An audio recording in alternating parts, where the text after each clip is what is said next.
സമർത്ഥമായി അവതരിപ്പിക്കപ്പെട്ടൊരു വേദിയായിരുന്നു ഈ സബ് ജില്ലാ കലോത്സവ വേദികൾ. പക്ഷെ അത് ഇങ്ങനെ ശുഷ്കമായി പോകുന്നത്, പങ്കാളിത്തം കൊണ്ട് ശുഷ്കമായി പോകുന്നത് എന്തുകൊണ്ടാണ് എന്ന് മനസ്സിലാകുന്നില്ല. കാര്യം വളരെ നല്ല നാടക പ്രവർത്തകരും സജീവ സാന്നിധ്യത്തെ കൊണ്ടൊക്കെ വളരെ സമ്പുഷ്ടമായിരുന്നു നമ്മുടെ ഇവിടുത്തെ കുട്ടികളുടെ നാടകവേദി. 2 നാടകങ്ങൾ മാത്രമാണ് ഇവിടെ അവതരിപ്പിക്കപ്പെട്ടത്. 2 നാടകങ്ങളും നിലവാരം പുലർത്തി എന്ന് തന്നെ ആദ്യമേ അറിയിക്കട്ടെ. അത് അവതരിപ്പിച്ച നാടകം കോഡ് നമ്പർ 906. ആദ്യം അവതരിപ്പിച്ച നാടകം എന്നാണ് പറഞ്ഞത്. നമ്മുടെ ഏറ്റവും വലിയ വിഷയം ഇതാണ്, കേൾക്കുന്നതിന് മുമ്പേ പ്രതികരിക്കുന്നതാണ് ഏറ്റവും വലിയ വിഷയം എന്നുള്ളതാണ്. നല്ല പങ്കാളിത്തം കൊണ്ട് ശ്രദ്ധേയമായ ഒരു നാടകമായിരുന്നു. എല്ലാ കുട്ടികളും വളരെ നന്നായിട്ട് അവരുടെ കഥാപാത്രങ്ങളെ അവതരിപ്പിച്ചിരുന്നു. നല്ല റിഹേഴ്സലും നല്ല നന്നായിട്ട് വന്നിരുന്നു. എന്നാൽ 1-2 കാര്യങ്ങൾ അതിൽ ശ്രദ്ധിക്കുന്നത് നന്നായിരിക്കും. പ്രത്യേകിച്ച് നമ്മൾ ഈ പശ്ചാത്തലത്തിലേക്ക് ഉപയോഗിക്കുന്നത്. ഈ 2 നാടകത്തിലും കണ്ടതാണ്. എനിക്ക് തോന്നി തലതിരിഞ്ഞൊരു സ്വാഗതവും തലതിരിഞ്ഞ ഒരു പാചകക്കാരൻ്റെ ഒരു ചിത്രമൊക്കെ അതിനകത്ത് കാണാൻ കഴിഞ്ഞതാണ്. നമ്മൾ വളരെ ശ്രദ്ധിക്കണം മത്സരത്തിന് പോകുമ്പം. ഇതുപോലെയുള്ള സംഭവം കഴിഞ്ഞ ഏതോ നാടകത്തിനുള്ളത് മാഞ്ഞു പോകാതെ കിടന്നതാണ് അതിനകത്ത് വന്നിരുന്നത്. അതോടൊപ്പം തന്നെ ആ നാടകത്തിൽ ഉപയോഗിച്ച ഒരു തലമുണ്ട്. അതിൻ്റെ സാങ്കേതികം നല്ലതാണ്. പക്ഷേ അതിൻ്റെ ഒരു വലിപ്പവും കാര്യങ്ങളൊക്കെ കൊണ്ടുവന്ന് നാടകത്തിൻ്റെ ഒരു ദൃശ്യഭംഗിയെ ചിലപ്പോഴൊക്കെയും അത് ബാധിക്കുന്നത് പോലെ തോന്നി.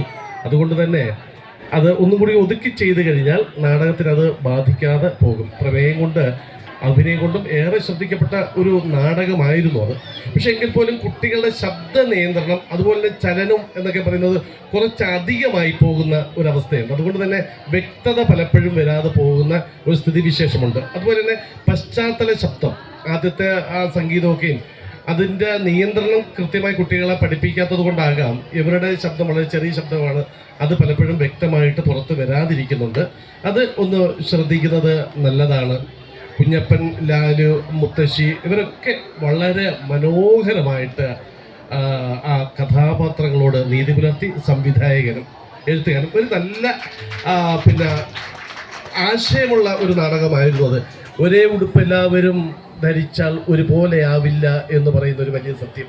അതുപോലെ തന്നെ 4 പേരുടെ മുന്നിൽ വെച്ച് ഒരു വിദ്യാർത്ഥിയുടെ കുറ്റവും കുറവും പറഞ്ഞു കഴിഞ്ഞാൽ അധ്യാപകനാകാതെ പോകുന്ന വ്യക്തിയാണ് അധ്യാപകൻ എന്ന് പറയുന്നതൊക്കെ വളരെ സജീവമായി കാലഘട്ടത്തിനെ ഓർമ്മിപ്പിക്കുന്ന ചില വാക്കുകളാണ്. നല്ല രചന, നല്ല ആശയങ്ങൾ. നല്ലൊരു നാടക അവതരണമായിരുന്നു. രണ്ടാമത് അവതരിപ്പിച്ച നാടകത്തിൽ ഒരു സംവിധായകൻ ഇല്ലാതെ പോയതാണ് അതിൻ്റെ ഏറ്റവും വലിയ ഒരു വിഷയം എന്നുള്ളതാണ്. കുട്ടികളുടെ ഒരു പരിശീലനമോ അല്ലെങ്കിൽ അതുപോലുള്ളൊരു കുറവുകളൊക്കെയും അതിനകത്ത് സജീവമായിട്ട് വന്നിരുന്നു. പലപ്പോഴും കഥാപാത്രങ്ങളിൽ നിന്ന് മാറി കുട്ടികൾ നിൽക്കുന്ന അല്ലെങ്കിൽ അഭിനേതാക്കൾ നിൽക്കുന്ന ഒരു അവസ്ഥ നമ്മൾ കാണാൻ കഴിഞ്ഞിരുന്നു. അതുപോലെ തന്നെ അതിനകത്ത് നാടകം അഭിനയിപ്പിച്ചുകൊണ്ട് നിൽക്കുന്ന സമയത്ത് തന്നെ രംഗസജ്ജീകരണം നടത്തുന്നവർ അല്ലെങ്കിൽ പശ്ചാത്തലത്തിലുള്ളവരൊക്കെയും തേരാപാരാതിരെ നടക്കുന്ന ഒരു സ്ഥിതിവിശേഷമൊക്കെ നമുക്ക് കാണാൻ കഴിഞ്ഞിരുന്നു. കുഞ്ഞിപ്പത്തുമ്മയെ അവതരിപ്പിച്ച കുട്ടിയും വളരെ നന്നായിട്ട് വേഷം ചെയ്തു. നാടകത്തിൻ്റെ റിസൾട്ട് പ്രഖ്യാപിക്കുന്നു. ഏറ്റവും മികച്ച നടനായി കോഡ് നമ്പർ 906 കുഞ്ഞപ്പൻ. മികച്ച നടിയായിട്ട് കോഡ് നമ്പർ 907 കുഞ്ഞിപ്പാത്തുമ്മ.